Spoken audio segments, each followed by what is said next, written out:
वन्दे बोधमयं नित्यं गुरुर्शङ्कररूपिणं यमाश्रितो हि वक्रोऽपि चन्द्र सर्वत्र वन्द्यते ब्रह्मानन्दं परमसुखदं केवलं ज्ञानमूर्तिं द्वन्द्वातीतं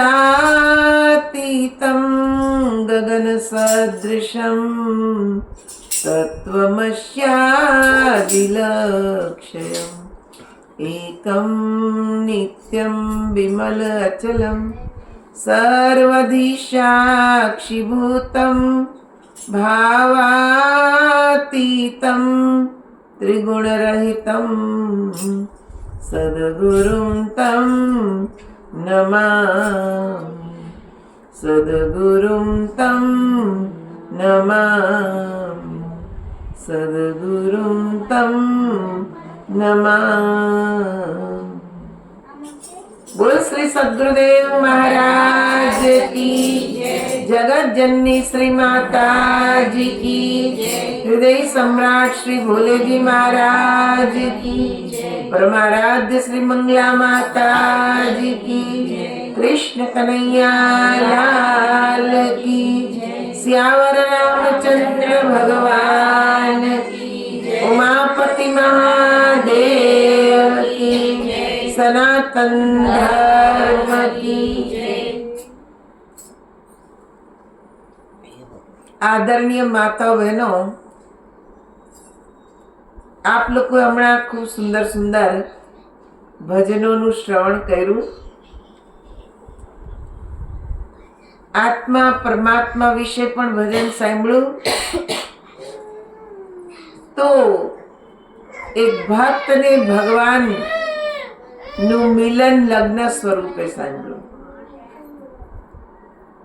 बेननी पण आज एवी इच्छा हती के सोमवार छे भगवान भोळानाथ नो सत्संग थाय, केम के भगवान भोळानाथ छे ज दयाळु, भोळा भक्तोना भगवान। આપણે ઘણીવાર એમ કહીએ कि भोळानाथ એટલે બહુ ભોળા। ભોળાનાથ ભોળા નથી પણ ભોળા ભક્તોના ઈ ભગવાન છે। જે ભક્તની અંદર છલ કપટ ન હોય એવા ભક્ત ભગવાનને બહુ પ્રિય લાગે ને ભગવાન શિવ ને ભગવાન વિષ્ણુ આ બંને શરીર અલગ અલગ છે પણ આત્માથી બંને એક જ છે। એનું એક ઉદાહરણ તમને બતાવું। જ્યારે ભગવાન વિષ્ણુ નિંદ્રામાં આધીન હતા, એને એક સ્વપ્ન આવ્યું। ભગવાન વિષ્ણુ સ્વપ્નમાં જુએ છે कि भगवान भोळानाथे बहुत सुंदर शणगार सज्यो छे ने खूब सुंदर नृत्य करी रह्या छे, एटला आनंदमां छे, एटલું सुंदर नृत्य करे छे कि भगवान एकदम भाव विभोर थई गया। विष्णु भगवान जोईने कि आज मारा प्रभु आटला बधा आनंदमां, ए निंद्रामांथी जागीने ध्यानमां बेसी गया। ध्यान में ए ज लीला देखाई तो देवी लक्ष्मी जीए विष्णु भगवान ने जागृत कर्या कि तमे एकदम निंद्रा में हता, पाछा ध्यान में बेसी गया। ध्यान में बैठा तो तमे मंद मंद मुस्काया राखे, आटली सुंदर मुस्कान में क्यारे जोई नहीं तमारी, वात शुं छे? એટલે ભગવાન વિષ્ણુએ એમના સપનાની વાત કરી કે આવી રીતના મને ભગવાન ભોલેનાથના દર્શન થયા। આપણે ચાલો કૈલાસ જઈએ ને મહાદેવજીના દર્શન કરીએ। માતા લક્ષ્મીજી કે ચાલો। આ તો સારામાં સારું. તમે તો મારા મનની વાત કરી. મને પણ અંદરથી ઈચ્છા થતી હતી, બહુ સમય થઈ ગયો બેન પાર્વતીજીને મળ્યા નથી, તો આપણે એના દર્શન કરીએ. બંને જઈ રહ્યા છે, હજી તો થોડુંક જ આગળ ગયા હશે ને સામેથી ભગવાન ભોલેનાથ માતા પાર્વતીજીને આવતા જોયા. તો ભગવાન વિષ્ણુ એકદમ ગદગદ થઈ ગયા કે આહા, કેવી મારા પ્રભુની લીલા છે. હું એના દર્શને જઈ રહ્યો છું ને મને સામેથી દર્શન આપવા આવી રહ્યા છે. બંને જેવા મળ્યા એકદમ ભેટી પડ્યા ને ઘણી વાર સુધી બંનેની આંખમાંથી પ્રેમના અશ્રુ વહી રહ્યા છે. જ્યારે બંને કે છે અલગ થયા તો ભગવાન વિષ્ણુએ કીધું કે તમે કઈ બાજુ જઈ રહ્યા હતા? તો કે હું તમારા વૈકુંઠમાં આવી રહ્યો હતો. ભગવાને કીધું કેમ? તો કે મને સપનામાં તમારા એટલા મનોહારી દર્શન થયા, બહુ સુંદર સ્વરૂપ હતું. એટલે મને એમ થયું કે આટલું સુંદર સ્વરૂપ તો મેં ક્યારેય જોયું જ નથી. નક્કી મારા પ્રભુનો કંઈક ઈશારો છે, કંઈક સેવા કાર્ય મને સોંપવાનું હશે, એટલે જ મને આવા દર્શન આપ્યા. એટલે હું આવ્યું. ભગવાન વિષ્ણુએ પોતાના સપનાની વાત કરી કે મને પણ તમે સપનામાં બહુ સુંદર દર્શન દીધા, નૃત્ય કરતા હતા. તમે તો કોઈ દિવસ સોનાના ઘરેણા તો પહેરે જ નહીં, પણ મેં તો સપનામાં તમને એવા જોયા સુંદર કે છે બધા ઘરેણા પહેરેલા ને સુંદર નૃત્ય કર્યું. આ બધું શું છે? બંને ખડખડાટ હશે. માતા પાર્વતી, માતા લક્ષ્મીજી બંનેની લીલા જોયા રાખે કે આ છે શું? બંને આટલા બધા ખુશ. એવામાં નારદજી પહોંચી ગયા, નારાયણ નારાયણ કરતા. નારદજી કેવા લાગ્યા કે આ મામલો છે શું? ભગવાન વિષ્ણુ આગ્રહ કરી રહ્યા છે ભોલેનાથને કે અહીંયા સુધી આવ્યા તો ચાલો વૈકુંઠમાં. ભગવાન ભોલેનાથ કહી રહ્યા છે કે અડધે સુધી આવ્યા તો તમે ચાલો કૈલાસમાં. બંને ખેંચા ખેંચ કરી રહ્યા, એક વૈકુંઠમાં ચાલો, એક કૈલાસમાં ચાલો. ત્યાં નારદજી પહોંચી ગયા એટલે ભગવાને કીધું કે હવે તમે જ બતાવો ક્યાં જવું જોઈએ. નારદજી કેવા લાગ્યા કે પહેલા તમે મને એ તો કહો તમે ક્યાં નથી? તમે તો બધે જ છો. આ તમારી લીલા મને કઈ સમજાતી નથી. બાકી મને તો એટલી જ ખબર પડે છે કે હરિ વ્યાપક સર્વત્ર સમાના, પ્રેમ તે પ્રગટ હો તમે જાના. ભગવાન બધે વ્યાપક છે, પ્રેમથી પ્રગટ થઈ જાય છે. મને પણ આ એક સૌભાગ્ય મળ્યું કે આટલી પ્રસન્ન મુદ્રામાં મેં આ બંને દેવોને જોયા. આ તમારી લીલા તો એવી દેખાય છે કે બે શરીર જુદા જ પણ બંનેની આત્મા એક થઈ ગઈ છે.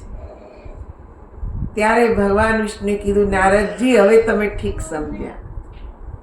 હરિ અને હરમાં કોઈ ભેદ જ નથી. કેવળ શરીર જુદા છે, પણ જો કોઈ હૃદયથી, કોઈ પણ ભક્ત હૃદયથી શિવજીની ભક્તિ કરે તો પણ એ કે છે મને પામી શકે છે. ભગવાન ભોલેનાથ કહે છે કે હૃદયથી પ્રેમથી વિષ્ણુની કોઈ ભક્તિ કરે એ પણ મને પામી જાય છે. અમે બંને એક જ છીએ, પણ સમય સમય અનુસાર આ લીલા કરવી પડે છે. દ્વાપર યુગમાં આવ્યા તો પણ એક અદ્ભુત લીલા કરી, રાસલીલા ભગવાન રમ્યા. એટલી સુંદર રાસલીલા. એમાં ગોપીઓને નિમંત્રણ આપ્યું રાસ રમવાનું, પણ કઈ ગોપીઓને? જે ગોપીઓના વસ્ત્ર હરણ થયા પણ છતાંય એનું મન દૂષિત ના થયું એવી ગોપીઓને નિમંત્રણ મળ્યું છે. આ રાસલીલા એક અદ્ભુત સંદેશ છે જગતને માટે કે ભક્ત ભગવાન સુધી ત્યારે પહોંચી શકે છે જ્યારે બધી જ વિષય વાસના વિકારોથી મુક્ત થઈ જાય છે. એને જ નિમંત્રણ મળે, એને જ કે જે ભગવાન સાથે રાસલીલા કરવાનો અવસર મળે. રાસનો અર્થ શું થાય? એક રસ થવું, ભગવાનની સાથે એક થઈ જાઓ. શરીરથી નહીં, આત્માથી. આત્મા પરમાત્મા છે. થોડીક વાર બેસી જાઓ ને પછી પાણી આપજો. આત્મા પરમાત્મા છે. એ પરમાત્માને કઈ રીતે ઓળખવો એ નીચે ઈશારો કરેલો છે રાસલીલામાં. ને બધી જ કે છે ગોપીઓને નિમંત્રણ છે. ને માં પાર્વતીજીને પણ ઈચ્છા થઈ કે ગોપીઓને નિમંત્રણ મળ્યું તો હું પણ જાઉં. ખૂબ માતા પાર્વતીજી સુંદર રીતે તૈયાર થયા. ભગવાન ભોલેનાથ ધ્યાન કરીને આવ્યા, ક્યાં જાઓ દેવી? તો કે હું તો જાઉં છું, રાસલીલા કે છે રચાઈ છે ભગવાન કૃષ્ણએ, તો રાસલીલામાં જાઉં છું. તો ભોલેનાથ કેવા લાગ્યા, મને પણ લઈ જાઓ. કેમ કે મેં મારી સમાધિમાં કૃષ્ણનો રાસ જોયો છે, તમે મને પણ લઈ જાઓ. તો એક ભજન છે, આપ લોકો પણ બોલવાનો પ્રયત્ન કરશો. બોલ શ્રી કૃષ્ણ કનૈયા લાલ કી જય. શિવે સમાધિમાં રાસ દીઠો કૃષ્ણનો રે. શિવે સમાધિમાં રાસ દીઠો કૃષ્ણનો રે. શિવે સમાધિમાં રાસ દીઠો કૃષ્ણનો રે. શિવે સમાધિમાં રાસ દીઠો કૃષ્ણનો રે. ગોપી સંગે લીલા કરે ઘનશ્યામ. શિવે સમાધિમાં રાસ દીઠો કૃષ્ણનો રે. ગોપી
ઉમાપતિ મહાદેવ કી જય।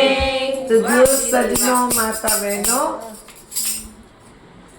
કેવો સુંદર રાસ હશે જો ભગવાન શિવ સમાધિમાં કે છે ને જોઈને ડોલી ઉઠે છે, બ્રહ્માજી વેદ ભૂલી જાય છે, એમની સમાધિ છૂટી જાય છે ને આવીને પાર્વતીજીને કહે કે તમે પણ મને સાથે લઈ જાઓ।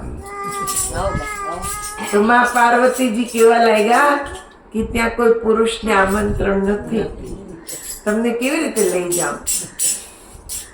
તો ભગવાન કેવા લાગ્યા કે તમે મને સજાવો ને મને પણ તમે ગોપી બનાવી દો, પણ મને રાસ જોવા લઈ જાઓ, કેમ કે મેં સમાધિમાં એનો કે છે આનંદ લીધો જ, પણ હવે મારે પ્રત્યક્ષ જોવો છે। માં પાર્વતીજીએ ભગવાન શંકરને એટલું સુંદર કે છે સ્ત્રીનું રૂપ ધરાયું, સુંદર મજાનો અંબોડો વાળ્યો, જટા તો હતી જ, ગળાની અંદર કે છે નાગ દેવતાને થોડીક વાર વાસુકી દેવતાને કીધું તમે એક સ્થાને બેસી જાઓ ને સરસ મજાનો હાર પહેરાવ્યો ને ભગવાનને સુંદર કે જે સાડી પહેરાવી દીધી, સરસ મજાનો શણગાર કર્યો ને ભગવાન શિવ પણ એવી ચાલ ચાલે ચટકતી કે કોઈને ખબર ન પડે કે આ પુરુષ છે। પહોંચી ગયા રાસમાં ને ત્યાં જ્યારે રાસ ચાલુ થયો તો ભગવાન કૃષ્ણ સમજી ગયા કે આ કોઈ સાધારણ ગોપી નથી, મારે એનો ભેદ તો ખોલવો જ છે। ભગવાને એવી મધુરી વાંસળી વગાડી કે ભગવાન ભોલેનાથ ભૂલી ગયા કે હું સ્ત્રી વેશ ધારણ કરીને આવ્યો છું, આદત છે તાંડવ કરવાની। નટરાજ નૃત્ય કર્યું ને ત્યાં સાડી સરકી ગઈ એટલે દાઢી મૂછ બધું ફેંકાવા લાગ્યું ને ભગવાન કૃષ્ણ કેવા લાગ્યા કે તમે આજ મારા રાસમાં આવ્યા, મારા રાસની તો શોભા જ વધારી દીધી, આજથી તમારું ગોપેશ્વર નામ પડશે ને ગોપેશ્વર નામથી તમારી અહીંયા પૂજા થશે।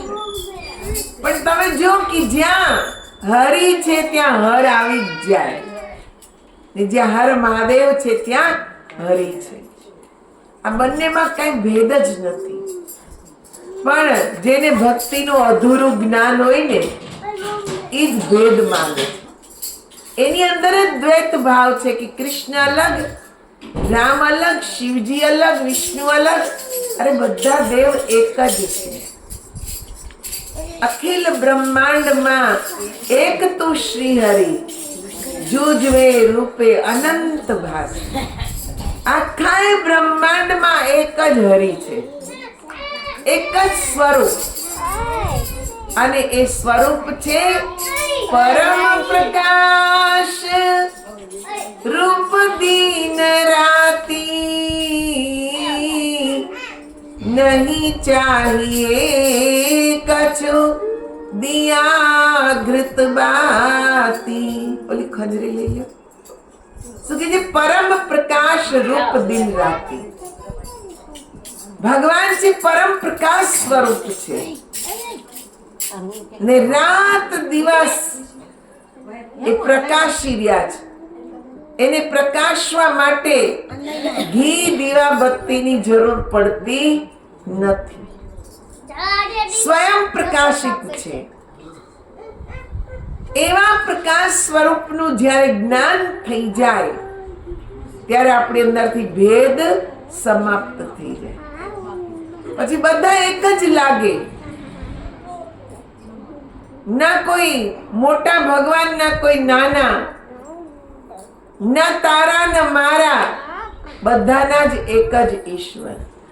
એટલે તો આપણે આરતીમાં ગાઈએ છીએ, तुम हो एक अगोचर सबके प्राणपति, किस विध मिलूं दयामय तुमको मैं कुमति। ओम जय जगदीश हरि। કેટલી સુંદર આરતી છે. તુમ હો એક અગોચર. પ્રભુ તમે બધા માટે એક છો. અગોચર એટલે ઇન્દ્રિયોથી પરે. આ ઇન્દ્રિયોથી, આંખ કાન નાકથી એને જાણી નથી શકાતા. એ પરમાત્માને તમે આત્માથી જ ઓળખી શકો છો. એટલે જ સંતોએ કીધું આત્મા એ જ પરમાત્મા.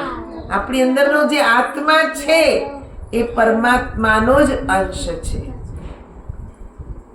ઈશ્વર અંશ જીવ વિનાશી, ચેતન અમલ સહેજ સુખ રાશિ.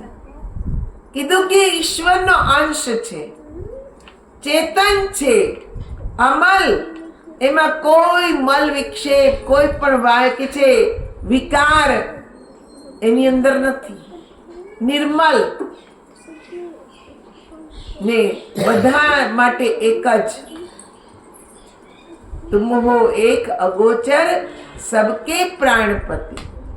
બધાના પ્રાણોના પતિ. પછી બેન હોય કે ભાઈ હોય, બધાના પ્રાણોના એ પતિ છે. એટલે જ એને ઓળખવાના છે. એની ઓળખાણ થઈ જાય પછી કોઈની ઓળખાણ બાકી રહેતી નથી. કેમ કે એકમાં આખું વિશ્વ સમાયેલું છે ને આખા વિશ્વમાં એ જ સમાયેલા છે. એટલે કીધું ને અખિલ બ્રહ્માંડમાં એક તું શ્રી હરિ. કે આખા બ્રહ્માંડમાં તું એક જ છે, અલગ અલગ છે જ નહીં. અમે નાના હતા ત્યારે કવિતા આવતી કે એકને ભણતર ભણાતું, એકને જાણી સગળું જણાતું, એક અહંકાર જેનો હણાયો, અખૂટ નાણું તેજ કમાયો, દ્રષ્ટિમાં જેની એક સમાયો. જેની દ્રષ્ટિમાં એક સમાઈ જાય પછી કઈ જ કે છે ભણવાનું બાકી રહે નહીં. એક ઓળખાઈ જવો જોઈએ. જેને ઓળખી લીધો એનો બેડો પાર થઈ ગયો. મીરાએ ઓળખી લીધા, પ્રભુમાં સમાઈ ગયા.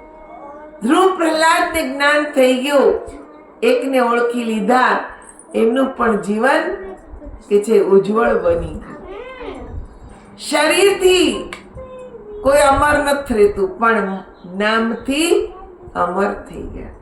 કેમ કે સાચી ભક્તિને કરી, પરમ તત્વને જાણ્યું. એ પરમ તત્વ જાણવા માટે જ ભગવાને આપણને માનવ દેહ આપ્યો છે. ખાઈ પીને સુઈ જવા નહીં, પણ પરમ તત્વને ઓળખવા. કે ઓળખાઈ જાય તો મનને શાંતિ મળે. તમે જો મોટા મોટા કે છે અરબોપતિ, ખરબોપતિ, અબજોપતિ, ખૂબ પૈસો છે, ખૂબ સુખ સાહેબી છે, પણ મનને શાંતિ નથી. મનની શાંતિ માટે એ સંતોની પાસે જાય છે. રાજા મહારાજાઓની પાસે ક્યાં કમી હતી, પણ મનની શાંતિ માટે ક્યાં જતા? સંતોની પાસે. એની પાસેથી જ્ઞાન પ્રાપ્ત કરતા.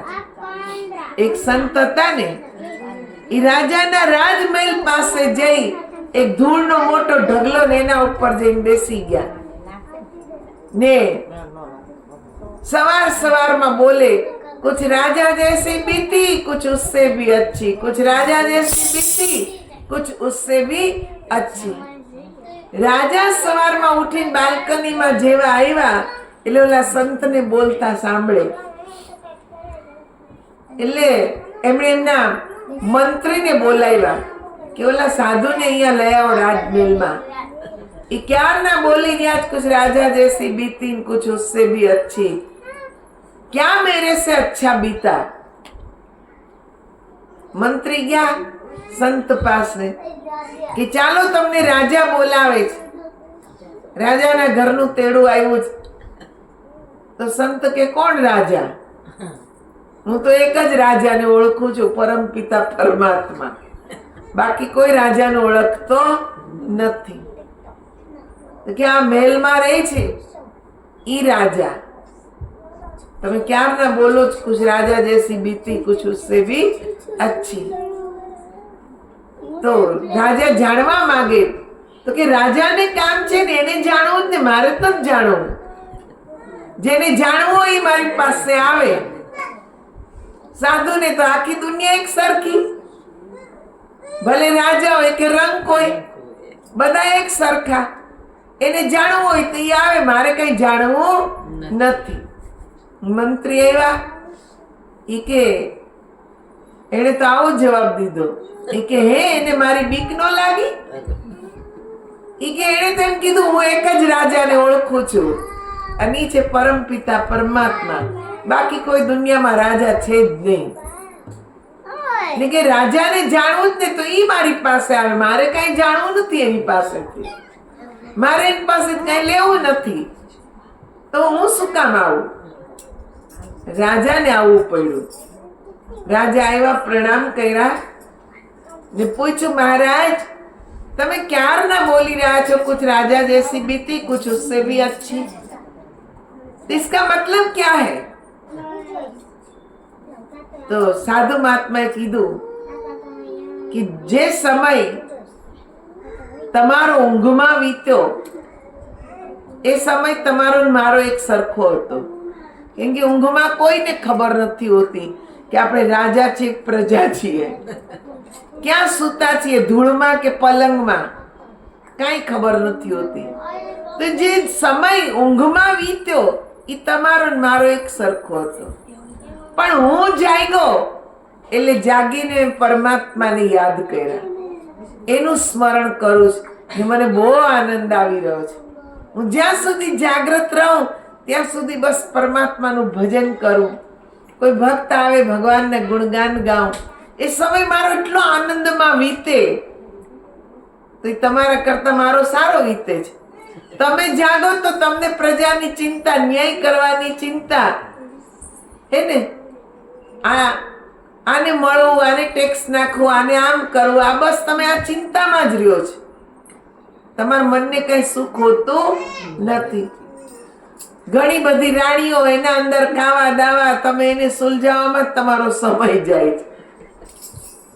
પણ મારે તો એક જ રાજા છે, એનું ચિંતન કરવાનું ને બહુ આનંદમાં મારો સમય વીતે. હવે બતાવો તમારો ને મારો એક સરખો સમય વીત્યો ખરો? રાજા કે નહીં. હું જાગું ત્યારે હું ઉપાધિમાં હોઉં, તમે જાગો ત્યારે આનંદમાં રહ્યો. આપણે બે સુઈ જાય તો બેનો સરખો સમય. હવે મારે ઈ જાણવું જ કે તમારા જેવો આનંદમાં હું દિવસ કેવી રીતે વ્યતીત કરું. તો સાધુએ કીધું કે પરમાત્માને યાદ કરો તો આનંદમાં. તો કે રાજકાજ કોણ કરશે?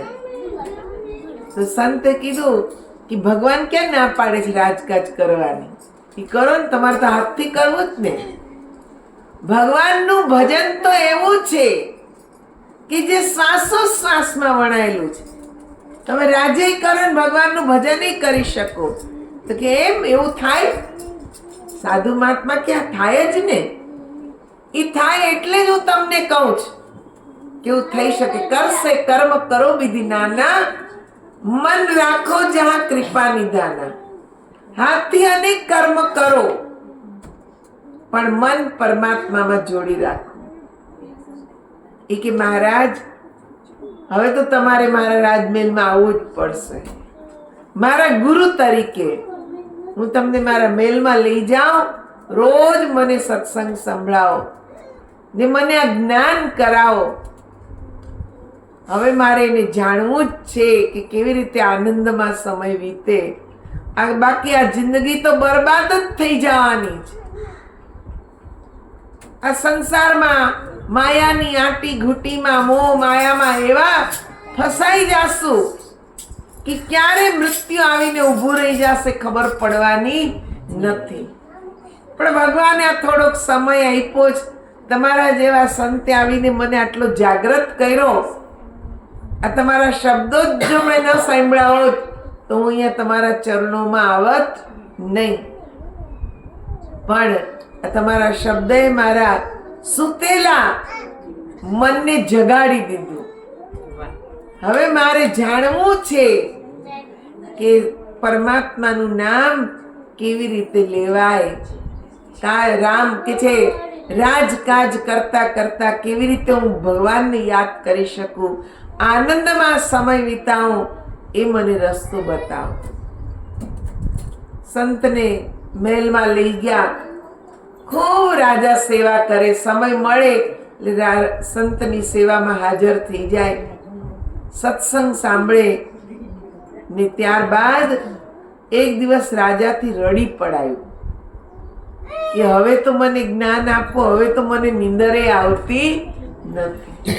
રાત દિવસ એક જ ચિંતન થયા રાખે છે કે એવું કયું પ્રભુનું નામ હશે જે નામ લેવાથી આનંદ મળે, મારે તો એ નામ જાણવું છે, જે શ્વાસોશ્વાસમાં વણાયેલું છે એનો તમે મને બોધ કરાવો।